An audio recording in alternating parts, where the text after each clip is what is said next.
Good evening, everyone, and welcome to the Judges Training webinar of Division B, District 109. Today, in this webinar, we will be discussing the primary responsibilities of a contest judge, the judge's code of ethics, the barriers to unbiased judging, the judging procedure. Basically, everything that you need to know to be a judge at one of the contests, as the contest season is right upon us. Now, proper judging is an essential to achieving the goal of conducting a successful contest and leaving the participants satisfied that the contest was fair. This brings a huge amount of responsibility on the members taking up the role of a judge at the contest.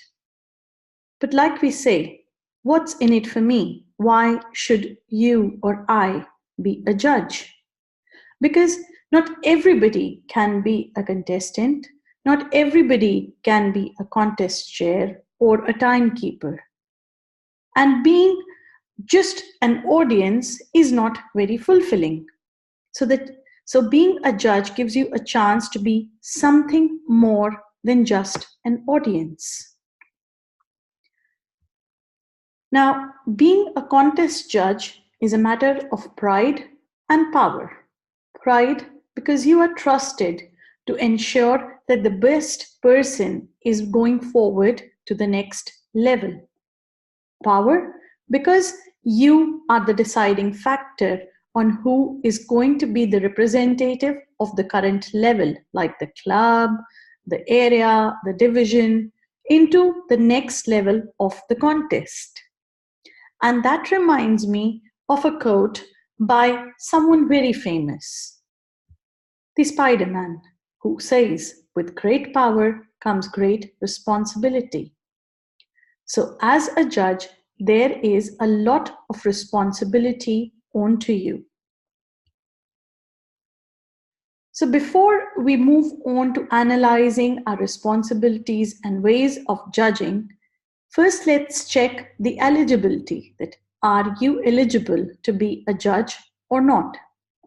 So for a contest, who can be a judge? At the club level, any person who's a paid member of the club and the club and both the member are in good standing can be a contest judge. When we move on to the area level, the division level, or the district level, the person being a judge has to be a paid member for a minimum of 6 months, must have completed a minimum of 6 speaking projects in the traditional education program, the competent communication, or should have earned a certificate of completion of levels 1 and 2 of any path in Toastmasters pathways. When we move on beyond our district level, when we go to the region quarterfinals, semifinals, the world championship, to be a judge, you should be at least an advanced Toastmaster bronze, advanced communicator bronze, or have completed at least one path in Toastmaster pathways. You should have previously judged a Toastmaster speech contest at area, division, or district level or semi-final level. For any judges beyond the club level, you are not eligible to compete in the same contest type during the same contest cycle. So that means that you can either choose to be a contestant or a judge. You cannot be both when you move beyond the club level. So those are the basic requirements for you to be a judge. What's next? Now, when you take up the role of being a judge, you have a 4-way obligation. You have an obligation towards the contestants, the audience, Toastmaster International, and towards yourself.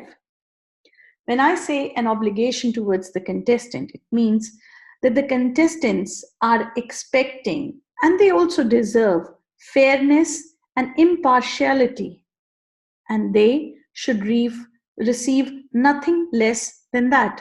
And that responsibility, that obligation lies with you as a judge. You have an obligation towards the audience. because the audience are looking forward to an unbiased result. When we fail at delivering an unbiased kind of a result as a judge, the audience feels cheated, and this may discourage them to attend further events. If guests are attending these kind of events, it may block them from taking up Toastmaster membership. So, as a judge, you have to be sure that you are unbiased. We have an obligation towards Toastmaster International because Toastmasters have a reputation of standards that people look up to. Bad or biased judging can demean the contest level, and this spoils the brand image of Toastmaster International. Last but not the least, you have an obligation towards yourself because as a Toastmaster, we make a commitment to giving fair and honest judgment, honest feedback, and that is what helps the speakers improve. And ever since we joined Toastmasters, we always make that pledge that we are going to support our fellow members in improving. So these are our obligations. How do we achieve these obligations? We all have done a lot of evaluating at club level, but evaluating and judging are two totally different things. Let's compare judging and evaluating. When you are an evaluator, your aim is to help the speaker improve, while when you are a judge, you aim to select a winner. When you give an evaluation, it is in front of an entire audience, whereas when you are judging, your decision is confidential. In an evaluation, the speaker knows who is his or her evaluator, while in a contest, a speaker should never know who the judges are. So your identity is a secret. Switching the roles between judging and evaluating can lead to an unsatisfied audience and unsatisfied speaker. If you feel like giving a feedback and evaluation, you could do it separately after the contest to the speakers, but do not mix up your personal point of view, your subjective thinking with the judging. The judging should be strictly as per the regulations, the criteria, the outline that has been designed for that particular contest. Now, when we talk of judges, each contest has three kinds of judges. These are the chief judge, the contest judge, and the tie-breaking judge. They all help in finding the best person who can represent the club, the area, or the division at the next level. But their roles have certain boundaries, and there are certain limitations or certain differences in the way these three kind of judges conduct their roles. So let's explore this a bit further. Let's first talk about the chief judge, because this person is the most important one amongst the judges. The chief judge is the one who is appointed first by the contest chair. The chief judge then appoints a council of judges, vote counters, timers, and tiebreaker judge. These people constitute his team, who are going to finally be helping the chief judge in finding the winners. The chief judge has to conduct a briefing before the contest. The chief judge provides them with the required documents, which means he needs to give ballot papers, pens, should know that the judges have a proper place to sit and write, make sure that the seats are in a position from where they're getting a proper view of the speakers. So all these logistics related to judging are being taken care of by the chief judge. When the contest begins, then the chief judge announces the rules of the contest. During the contest, if there are any protests or disqualifications, it is the duty of the chief judge to handle it by calling an extraordinary meeting of the judges. The chief judge, after the contest is over, oversees the result counting procedure, and calculates and informs the contest chair about the winners. What is to be kept in mind is the chief judge, although being most actively involved in the whole procedure, does not vote or mark a ballot. That is why the chief judge is a known person and his or her identity is not kept a secret. The next category is the judges and the tie-breaking judge. Now, these are the people who actually mark the contestants on the basis of their performance, on the basis of how they delivered the speech, their body language, their vocal variety, their way of connecting with the audience, everything. So these people give the marks on the basis of performance and select the top 3 contestants for each contest.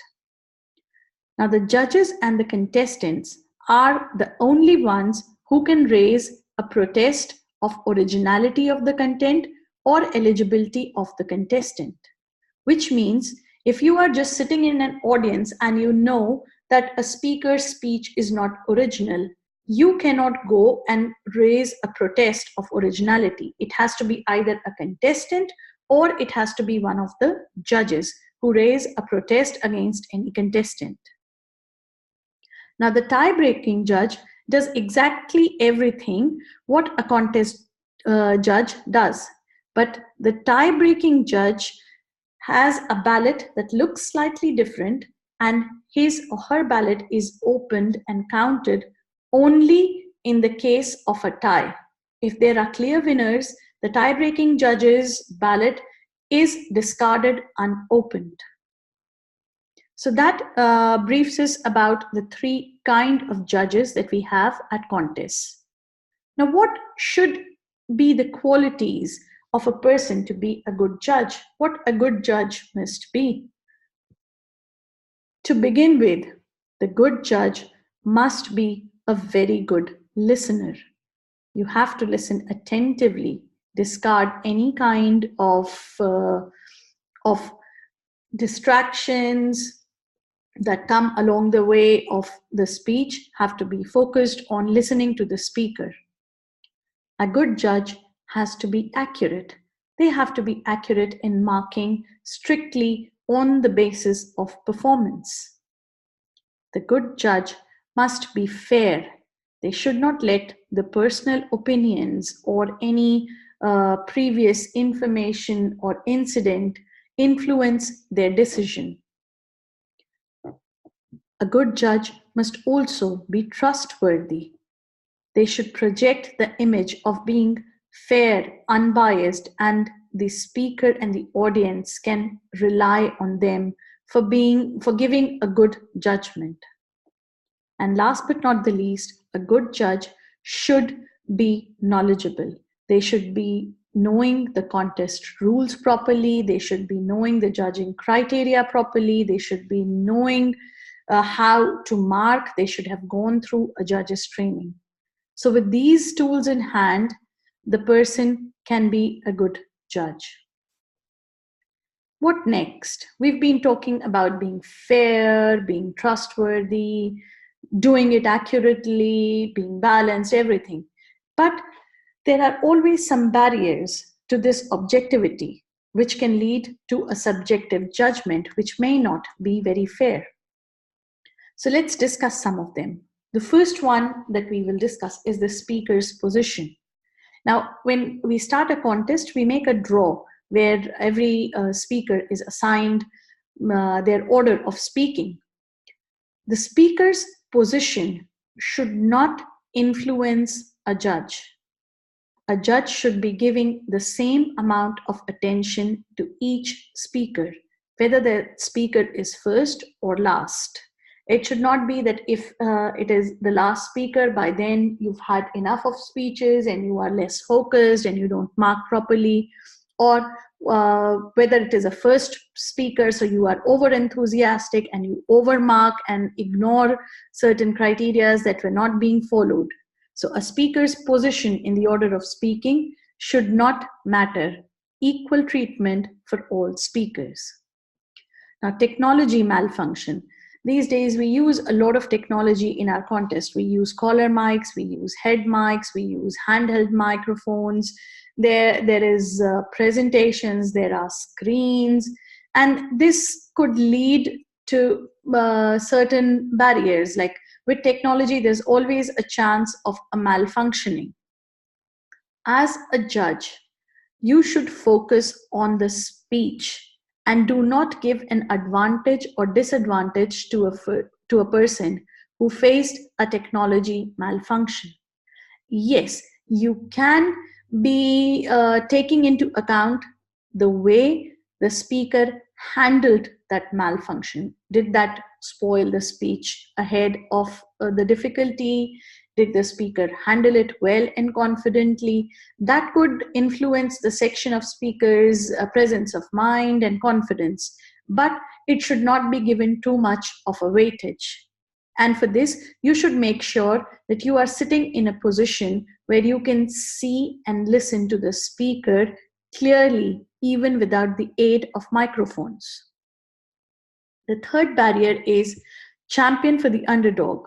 So you do not let your perception of a contestant being weak or strong influence your judging.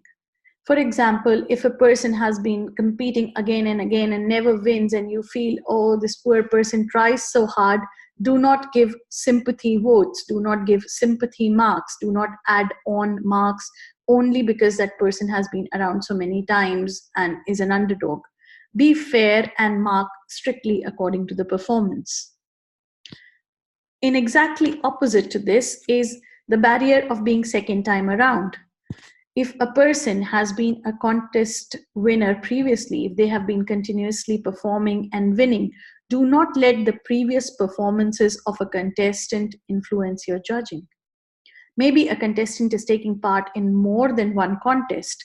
They did very well at a speech contest, and now they are at an evaluation contest, or they did very good at a table topics contest, and now they are at a speech contest. So do not let that impression of any other contest or any other previous performance that you have witnessed in any form influence you or your judging. What else? The halo effect. Do not get influenced by a contestant's profession or popularity. Although nothing about the contestant is announced during the contest, but it's a small world. We know each other in Toastmasters. It's like a close-knit family. So maybe a person is in a powerful profession or is a very popular person amongst the members. Do not get influenced by this halo that is created by a person's personality. Again, mark strictly according to the performance at that contest. Now, there's also, again, a reverse of this, the reverse halo effect. So do not be biased against a contestant based on his previous performance reputation. That, oh, this person is always giving boring speeches, or this person never does good, so I'm not going to give good marks. Maybe this person today performs great. Or maybe there's a certain conflict between the ideas.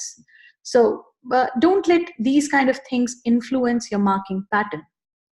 Which brings me to the next barrier, which is not the norm. Now, every club, every area, every division has their own certain set of ways of doing things.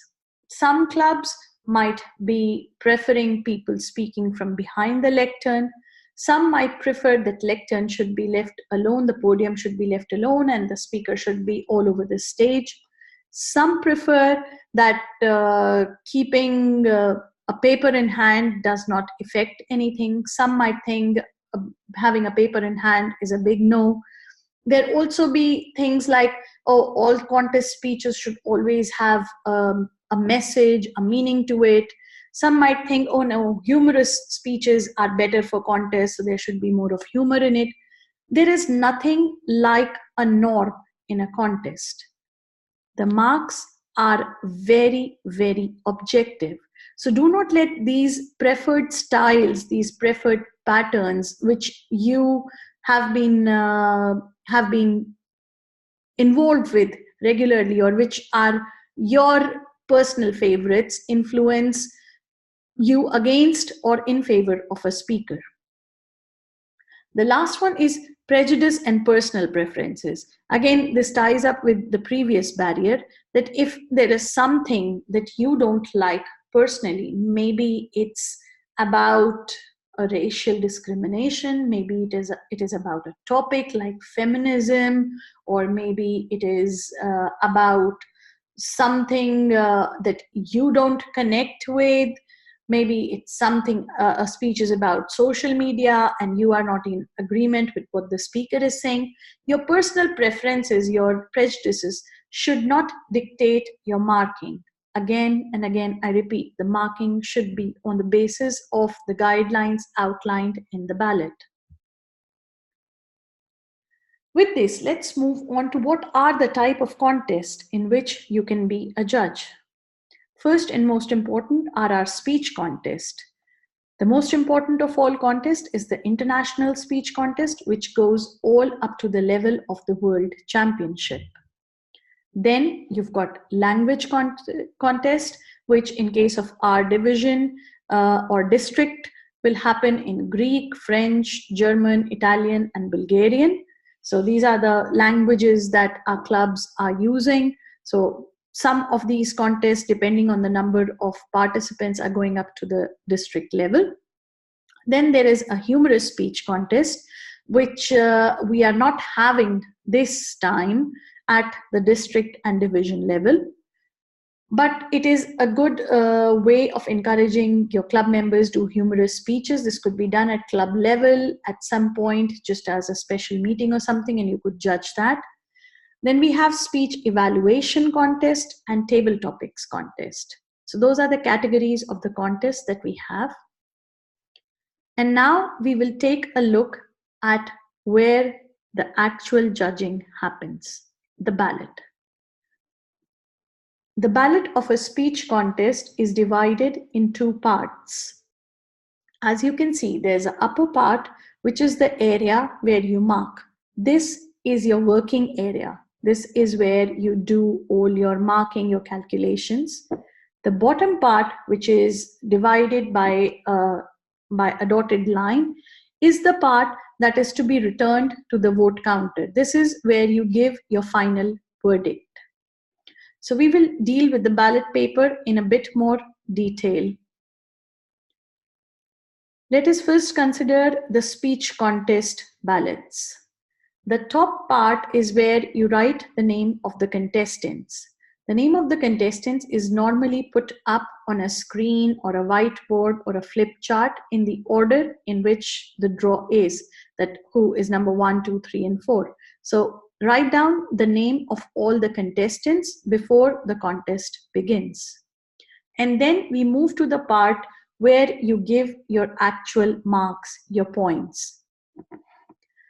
The whole ballot is divided in 3 major sections, which total up to 100 marks, 100 points. The first section deals with the content of the speech, the second deals with the delivery, and the third deals with the language. Now, the content of the speech has 50% of the weightage of the total points. This is further subdivided in order to make it easier for the judges to be more and more fair and objective.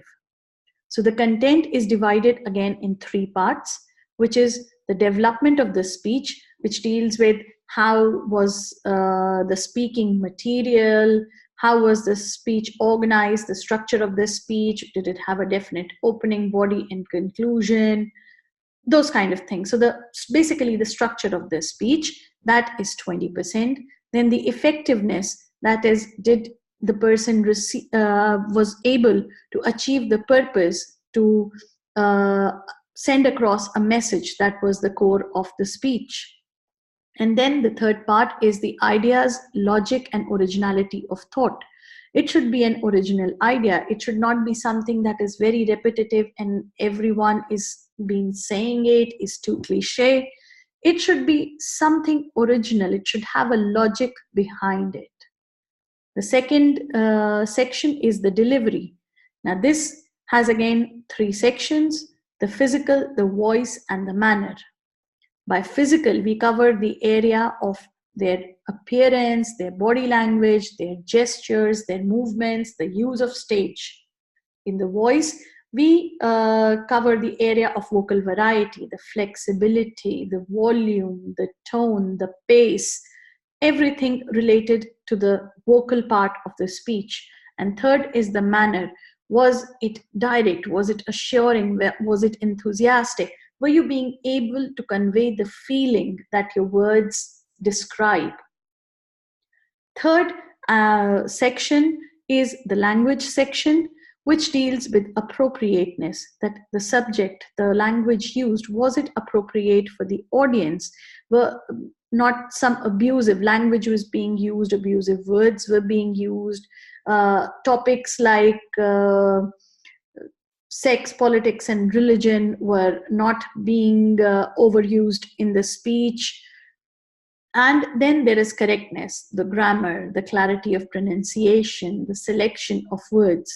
So all these taken into account make you give a very objective judgment to a speech. There are also certain guidelines here, if you see, that out of 20, if that is what the whole mark is for a particular section, if you feel it was fair enough, what is the range of marks? If it was good, if it was very good, or if it was excellent. You can use this as your guideline for marking the contestants. And at this point, let me remind you that once you have given the marks, it is not that they are final. Once you've heard the last of the speaker, you get again 2 minutes of time to re-evaluate your marking. You can change, you can add or subtract contestants' marks, comparing it to the other speakers who performed. That is allowed. You can change the marks. And then you make a total at the bottom. Now, for the evaluation contest, things work the same, only it is divided in 4 categories. The analytical quality of the evaluation. Was it clear? Was it focused? Second is the recommendations. Were the recommendations positive? Were they helpful? Were they specific and not very vague? What was the technique? Was the evaluator sympathetic, motivating, sensitive? And last, the summation. Have you concised the entire evaluation? Have you been encouraging enough in giving the feedback to make the speaker achieve more the next time? Again, these 4 have a guiding kind of a line that if it's fair, if it's good, if it's very good, if it's excellent, how much can you give? So the ballot basically works the same way. And last is the table topics contest. It is more or less the same as our speech contest. Only thing, there is more weightage to the content than to the language appropriateness and grammar, just because of the fact that this is being created impromptu. So there might be a few grammatical errors, there might be a little pronunciation difficulty. More weightage has been given to the content of the speech, of its effectiveness, basically. That was it enthusiastic? Was it relating to the question? Did it achieve the purpose? So that basically are the ballots for each contest. Now we come to the part that you have to summarize your marking and hand over to the vote counter. Now this is where the judge's ballot and the tie-breaking judge's ballot differ. Once you have given marks to each contestant and made a final total, you rank the first, second, and third position. But if you are a tie-breaking judge, you give a rank to all the participants. Once you have done that, you put your signature and you put your name. What happens if you miss any of these? Your ballot goes waste. your ballot is disqualified. If you haven't signed your ballot, if you haven't marked all positions, your ballot goes waste, it goes disqualified. What next? So now we have come to the point of disqualifications. We thought only speakers could be disqualified. How can a judge be disqualified? A judge can be disqualified, or to be more correct, a judge's ballot can be disqualified when the signature of the judge is missing, when all the ranks on the ballot have not been filled, or when more than one contestant name is written on a particular rank. That means you as a judge have to do your own tie breaking. If you have two contestants getting the same marks and they are both coming second as per your ballot, you have to decide which name goes on the second position. You cannot submit a ballot with two names on one rank. That will disqualify your ballot. Now, there are certain points to remember as a judge. One, the contestant can be disqualified only on three bases. These bases are eligibility, originality, and timing. The timing is recorded by the timekeepers and is checked by the contest chair. The eligibility is checked again by the contest chair. The originality is checked by the chief judge. Now, how do we check the originality? The Toastmaster International rules say that not more than 25% of your speech should be a copied content. A copied content means you are using a quote, you are using a part of a speech or something that is written in a book or has been said by someone. The rest 75% has to be your original. Now, there's a thing called public domain that comes up in case of disqualification protest. There are certain things like certain fables, certain stories, certain sayings which fall into the public domain. They fall into the public domain because they have been around for years and years, and we are not aware of from where they originated, and they have been used, altered, reused so many times that they come as a public domain. It's not a specific quote. You cannot pin down the origin. So that kind of a content will fall in the 75% category of the speech. The 25% that we are saying is strictly about the quotes and using something that is copied from a particular known source. Another thing to keep in mind is that your ballot is confidential. Do not disclose your decision to anyone even after the results are announced, because this may cause a discord between people. It is not recommended. In fact, this is something that you should be very conscious about. You shouldn't be disclosing your identity as a judge. And if even a person knows and comes and asks you certain things, you have to keep your marks, your ballot, your results, your calculation secret and discreet. You're not supposed to disclose it. And the third thing to keep in mind, that protests can be made only by contestants and judges, and they should be made before the announcement of results. Once the results are announced, nobody can make a protest. So now that brings us to the end of our judges training program. We have briefed you on how you can be a judge, what are the things that you can do as a judge, what are the things to keep in mind. If you have any questions or queries, please feel free to ask me, email me, message me. And if you have not registered for our upcoming division conference, which is on the 13th of April in Nicosia, Cyprus, do register now and take up the role of a judge. If you are not doing anything, don't just be an audience. Take up a role, be an active member, do something. And That's it from me now. We will be open to questions after this. Thank you.